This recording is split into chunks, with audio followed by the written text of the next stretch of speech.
राज्यभरात इंधन टंचाईचे गंभीर चित्र निर्माण झाले असून काही जिल्ह्यातील निम्म्याहून अधिक पेट्रोल पंपावर स्टॉक उपलब्ध नाहीचे फलक झळकत आहेत।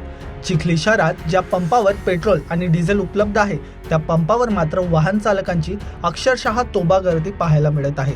परिस्थिती इतकी गंभीर झाली आहे की नंबर लावण्यावरून वाद होत असून अनेक ठिकाणी पोलीस बंदोबस्तात पेट्रोल डिझेलचं वाटप सुरू आहे।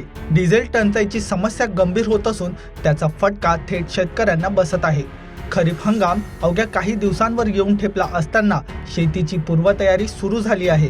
नांगरणी, मशागत, पेरणीपूर्व कामे तसेच कृषी पंप आणि शेतीसाठी वापरल्या जाणाऱ्या विविध यंत्रासाठी मोठ्या प्रमाणात डिझेलची आवश्यकता असते। मात्र सध्या अनेक पेट्रोल पंपावर डिझेलचा पुरेसा साठा उपलब्ध नसल्याचं चित्र दिसून येत आहे।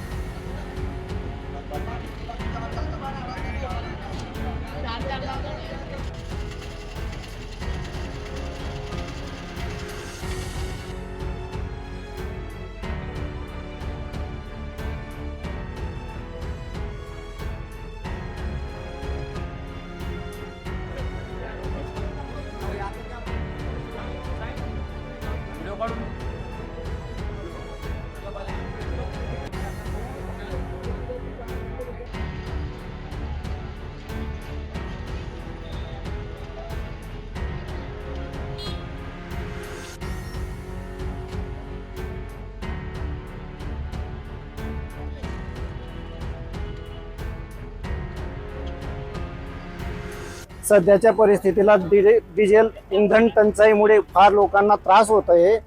आता खरीप हंगामाची सुरुवात होत असताना नांगरणी, कोळपणी, आपला शेतीची कामे, वखरणी वगैरे, आता रोटावेटर करणं, सर्व म्हणजे शेतीची कामं आहेत, त्यांना डिझेल शिवाय पर्याय नाही।